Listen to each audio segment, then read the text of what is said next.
and worked independently, so I'm not sure what the other half did. But first of all, it seems like we all kind of had the same ideas. We're saying them in a little bit different ways, but it just seems like it's pretty much a lot of the same ideas. A big theme that we had was to keep heavy uses at the far end and keep minimal uses more in towards the river. So we had, see, we've got 2nd Street here.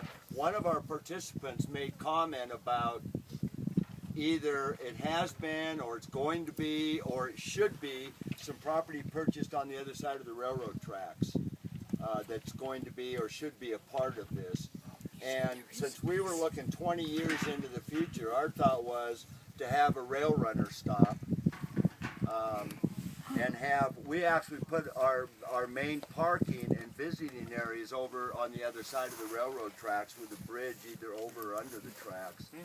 And then where we all come in at this point, where the buildings and stuff are up there, would be the area that is any buildings, barns, exhibition halls, amphitheaters, any of that kind of stuff would all stay up at that end.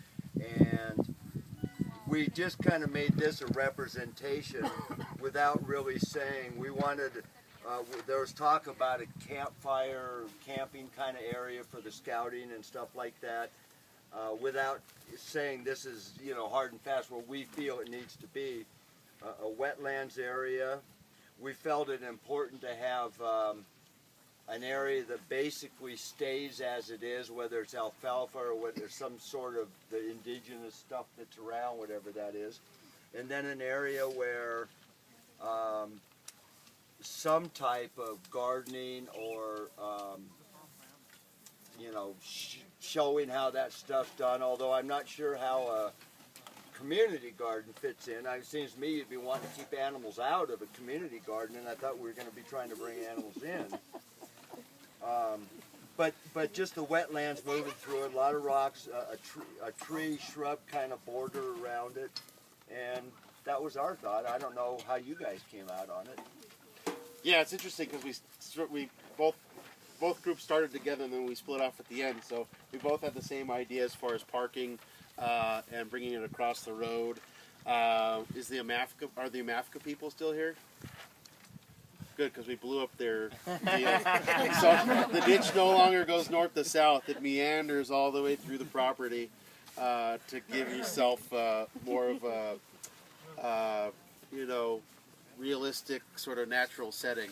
And one of the things that we felt like there'd be a lot of competing uses because we are adjacent to the urban area with horses and bicyclists and cars and dog walkers, and so making a couple of different options for people. So possibly a tour loop that you could drive or maybe go on a bike, and then also some walking trails that might also be good for horseback or dog walking, and some nice footbridges across the waterway that'll go through the property.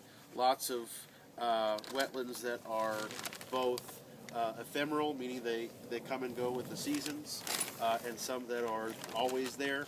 The ephemeral ones would be good because they would create mud flats for migrating shorebirds and the like. We have our visitor center and stuff over next to 2nd Street like they did.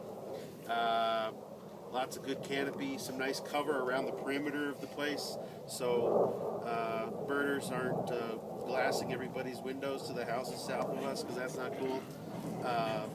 And yeah, what else? Oh, and the campsite. Girl Scouts. Where are you at, Girl Scouts? Yeah, they want a campsite here. That's it. All right. One thing.